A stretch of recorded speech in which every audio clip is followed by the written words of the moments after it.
Hey guys, it's Nemo and welcome to today's video. Today I have a video for you in the Kutuzov. Now the Kutuzov, everybody thinks is completely overpowered. Reality check? No, she's not. She's not overpowered at all. People say that all these ships, her and the Belfast are overpowered and that's why they've been removed, but it's captains that make ships overpowered, and the reason I can tell you that is because when I was a noob, I bought the Kutuzov, the Belfast, the Scharnhorst, the Tirpitz, all these premium ships to help me win, because supposedly they were going to make me win, because that's what all the high class or the high profile community contributors said, that these were OP, they were so OP that you could be a noob, smash your face into the keyboard, and you'll win the game. And that's completely untrue, and the reason I know that is because my Belfast had a 33% win rate. It now has a 53%, but I had to grind it so much to get it out of there after I derped around and ruined its win rate. So ships OP? No, I don't believe in ships that are OP. I believe that there are ships that have more tools than others, but it is the captain. The captain makes it OP. You put this ship, for example, the Kutuzov here, in my hands, 57 to 57. Hanging around 56 and 57% win rate. The average player on the server is 48%. The difference in those guys playing, and then again you put this ship in the hands of Flamu or Flambas, and they make it even better again. So ships aren't OP. Ships are kitted out with tools that captains use to effect. Okay, so now my OP I guess mini rant is done. Let's get into the game. So the Kutuzov is a light cruiser. It's got 152mm guns and they have a 19.1 kilometer range. They used to have a 19.9, but I've noticed lately it's about 19.1. She also has 8 kilometer torpedoes in a single 5-tube set, which are pretty good. Now the reason I've got into the middle here is I wanted to get into a position, use my 19.1 kilometer guns to be able to hit and burn ships all over the map. But unfortunately for me right now, the enemy has had different ideas, and the reason I've gone all the way back here is because since the smoke firing penalty has been put onto ships, the Kutuzov has a 7.7 kilometer smoke firing penalty. So that means that if you fire and there's a ship within 7.7 kilometers, you will get spotted no matter what, even if you are in smoke, which is soft cover, guys. Remember that smoke is soft cover, not hard cover. So many people play it as if it's hard cover. So I popped my hydro there because there was a ping on the map not far from me. Someone thinks there's a DD around there, so I decided to just give myself a little bit of a warning. And I'm firing at this Atago and this Eugen over here, and these guys on the enemy division here, this NNGO division, actually played pretty well.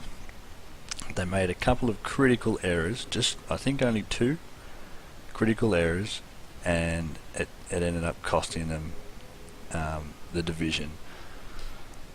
So I'm trying to fire on the Eugen down here. He is moving away. A lot of people have trouble hitting a ship that is moving away, especially over the top of an island. Sometimes I even do, and as you can see here, I don't do much to him at all. So I'm sitting around in the middle and communicating with Howie and Pell, who are my division mates in this game, who are good players. And we're deciding on, what should we do at the moment. We should push C, and so Howie's over at C, and you can see there's a bunch of guys there on the D9 line. They're just sitting there, and we're wondering what they're doing. And both of these guys are aggressive battleship captains. Howie, I think, more so than Pell. Pell has a bit more of a leash on himself, whereas Howie just likes to go and push hard. But as I said, both very good players. So I'm banded in this position because there's nothing here. Nothing here. I can't hit much. There's islands all in the way, and I'm about to go and hopefully do typical light cruiser play, where you start burning someone, kiting away, annoying them, and yeah, just frustrate them in the entire game. So any light cruiser gameplay that you've got, if you're in an open water cruiser, so Russian, Japanese, German, French, off you go and do it. So we've lost A over there, and Pell decides, well, I'm just going to move over here a bit more. He was actually spotted. He got spotted by the destroyer over there, so I've come over to help him out. And in the meantime, I'm looking for targets and seeing if I could hit anything. There's a lot of targets in range, but they're over behind the mountains, so I can't get them. And so the Adigo pops up again, and I was like, well, I'll just fire at him. He's in a nice position there. Now I am running IFHE on this. I don't have the build for you at the end of the game, and the reason I don't have the build at the end of this video is because you can't get the Kutuzov anymore. You can get it in the Christmas crates or super containers, but that's about it. You can't buy it anymore. And to be honest, I think as a team playing ship, its tier 8 counterpart, the Chapayev, is a much better ship. You've got the utility in the radar, and you're able to help out your team in that way, whereas the Kutuzov, yes, he's fragile like the Chapayev, but you haven't got that radar utility to help out your team. So I think that the Chapayev overall is a better bet. So I'm coming up around the top here. The reason I want to come up the top here is to try and get some crossfires on that Roma down there and see if the enemy destroyer is coming north. Now, I'm not spotted, and if I can get a crossfire between myself and Pell, because we were communicating a lot, and if it wasn't myself and Pell, I would try to use the other battleship that's hanging around there to act as a crossfire. So when you're moving around the map, try to move into positions where you create crossfires with your team. Now the DD has me spotted here, and that's not very good because the Roma has exceptionally good, and there you go, look at that, exceptionally good concealment also. Now he disappears actually, and he spots me again later, but the Roma has exceptionally good velocity on her guns, so even though you try to kite away, she can still get you because you can't turn fast enough for how quickly the Roma's shells get to you. It has exceptional velocity, and Howie, who's in the Massachusetts on the sea cap at the moment, he actually loves the Roma. We call him the overpen king because every time he plays the Roma, he gets over penetrations like you wouldn't believe, and that's just because of the velocity of the guns, how quickly those shells fire. So I'm detected here, and I was trying to debate on whether it was actually the Roma or the DD, and I believe it was the Roma. Now I set him on fire, and this guy makes a crucial error, and he makes it pretty soon. So there's a double fire there now, so I'm burning him away. I'm also getting good penetration with the IFHE on these 152mm guns. You can get the guns to penetrate 32mm of armor, so you can actually do some pretty good damage just with penetrations. But as you can see, he's rotating the guns around, and he's no longer targeting at me. I'm nearly dead. For a Roma, I'm an easy target. I've just been had the torpedoes coming at me here, so I have to slow down, and if they stop dead in the water, that'll be good, but if they don't, they're going to go past me, and they're going to get me to sit in this one spot. So luckily for me, they run out, and I can turn away. And now it becomes typical light cruiser, especially Russian cruiser. This is very much how you play things like Bajoni. You can do this with the Chapayev, although you want to get a little bit closer with the Chapayev because your radar is really helpful. The Donskoy is really good for doing this kind of play because it's got the 180mm guns, and so it can just kite away and burn, and it's brilliant at it.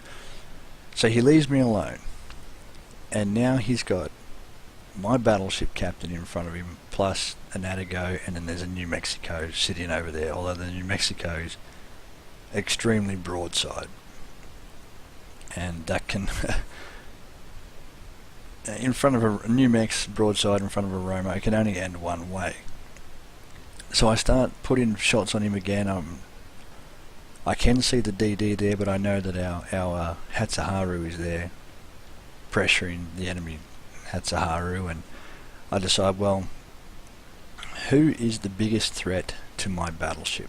So in this case, my battleship being Pell as my division mate. And I think, well, it's got to be him. He's also the biggest threat at the moment to my Hatsuharu. If my Hatsuharu gets spotted, the Roma can change fire on him. So I put fire on, and I want to burn him down. Now he is reversing here, and unfortunately for battleships, that is the worst thing, because you just can't get out of there fast enough. He can't turn around and run, because if he turns around and runs, there's battleships around him that can get him. Now our guys at the sea cap have done well. Howie's led the push down there, and they've moved the enemy away from the sea cap. We're up by one ship, and we've got a hell of a lot of points, which is good. So then the Roma finally fires back, but it's just a little bit too late, unfortunately. You should have done it a lot earlier. Anyway, he burns out, and it was actually Pell in the Massachusetts that got the kill by fire. So the Massachusetts secondary batteries can do a lot of damage and cause a lot of fire. Not as good as German secondary batteries or French secondary batteries, but still very good.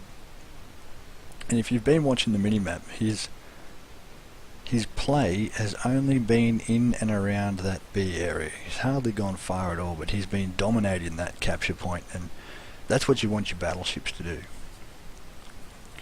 So Howie goes down.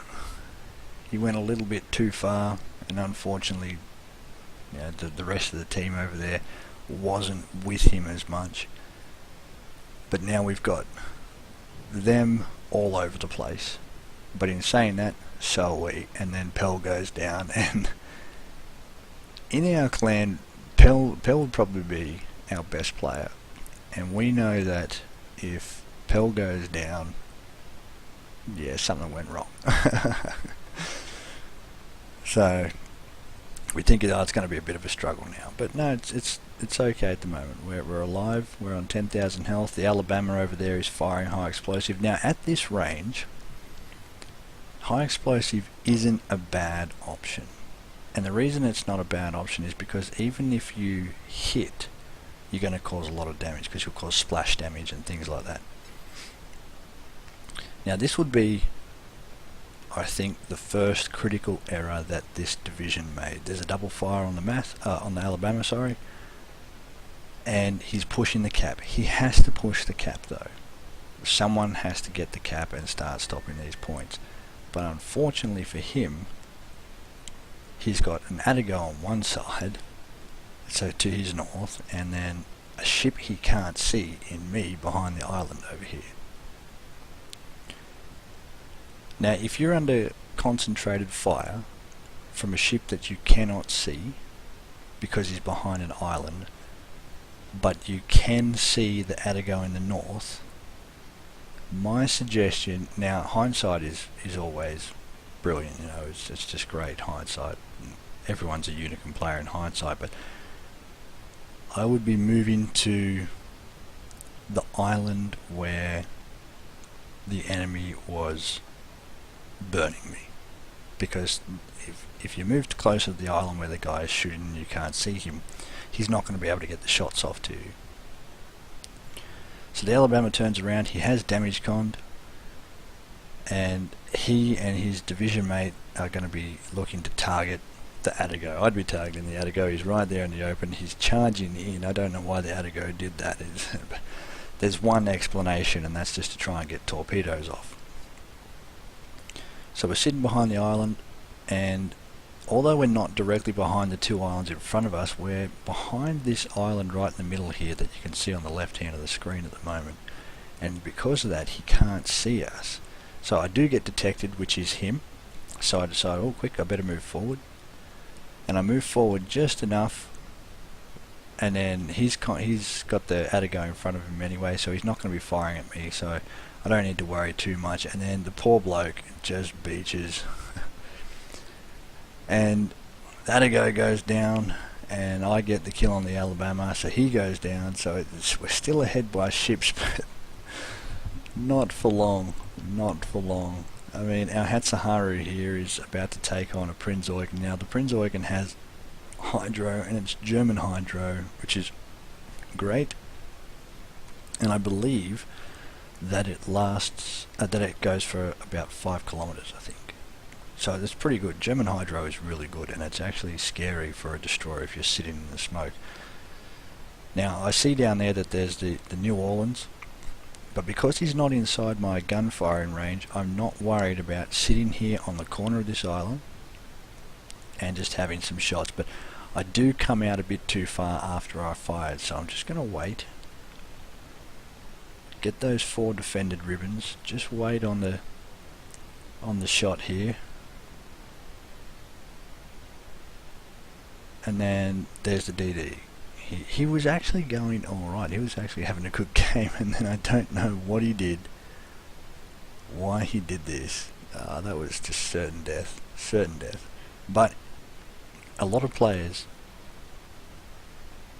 in the game, you know, they get into these pressure situations, and that's where your ability to have learnt the game really comes into play. The guys who are, the average players, 48% and below, when they get in that pressure, like that battleship just before, they get this, I'm under fire, I'm on fire, what do I do? And a lot of players even higher do that. You get the Unicum players up there who are just like, oh yeah, this is going to happen, and they go and change the game. Like you play with someone like from Panzer or Pants or SGC, stuff like that, and on the European server, Omni, these guys have got the ability to change the game because of the decisions they make. But we're not here for the Unicum players. We're here because we want to make everybody a good player. We're not all going to be Unicum, but we can all be good. I say that all the time. So I know that I've got 10,000 health left. I've got enough points that I can win with only 2 minutes 10 to go.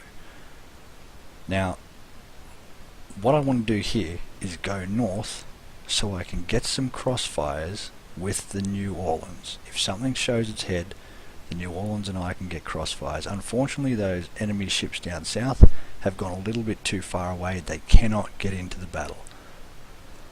Now, Howie was saying I should probably go south because it's more likely that they're going to go south. And then I thought, well, I don't want to go down there because they're going south. So going north means that if an enemy pops up, he can only fire at one of us, and the other one has a chance to kill him off.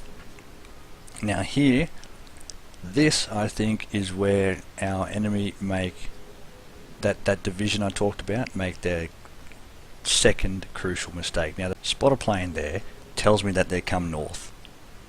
And am I right? I'm right. And there he is. There's the Attigo. I get the shots off. He fires on me too, but I angle out. I've got more health than him. And then he does set me on fire, but no one else can get me now. So he gets killed, and there's only a minute to go. So we've buffed the points out even further. And now all I have to do is run. There is no way that they are going to win the game in the next 45 seconds. And this is another thing where people just need to realize where, like as players, you don't have to overdo things. You just have to do enough. And killing the Attigo and running away was enough. There's only 20 seconds to go. You got to realise that the enemy cannot win the game. The New Orleans area is doing well. He's not firing, and he's just hiding in among the islands there. If he does get rushed, I can help him now because I'm up north. You know, there's not much to go. Time's almost over.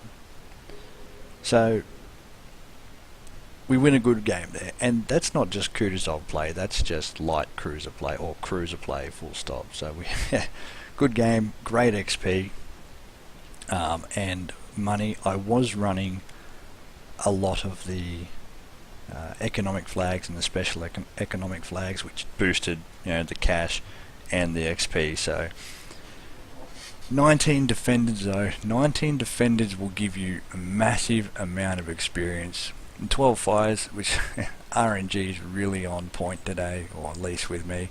It did save me a couple of times there when that Roma had me, and that was the one thing that I think the Roma did wrong, was he just didn't finish me off.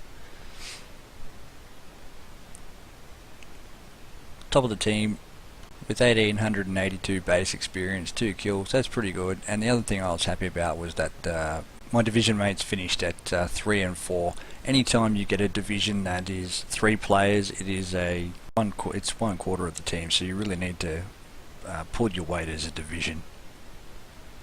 I think we did that there. You know, we got 4 kills, so we got 1 more kill than we should. You should always have 1 ship to 1 kill. If you go into a game on your own, you need to kill at least 1 ship, and that's how that trade-off is you doing your job. Now, as a division, you need to get, as a 3-man division, you need to get at least 3, and the fact we got 4 was good. It meant that we did a little bit more than we should have done, which is what you want your 3-man divisions to do. So that is pretty much basic Russian cruiser gameplay. You can play all cruisers like that, but that's definitely the Russians. Kite around. If you can use the islands in a sensible way, use the islands in a sensible way. And you don't always have to be out in the open water getting shot at. You don't always have to be trying to tank that damage, like pull the enemy damage away. So the best thing about open water cruisers is to put yourself in a position where you can crossfire with your teammates. If you're on your own and you don't have division mates, keep an eye out where your battleships are. Use them as an anchor. So they're the anchor point that you want to pivot around, and then you're going to go either a bit wider than them or a bit north of them, depending on where the enemy is, and then you can use them while you're moving around. And then sometimes if you're not focus fired, you can slow down and go to quarter speed and just angle and fire and farm that way. And then using them like that means that the enemy's going to get drawn into a crossfire, and crossfires are deadly. Anyway guys, I hope you get something out of this video, gameplay or otherwise, but thanks for joining me, and I'll catch you next time.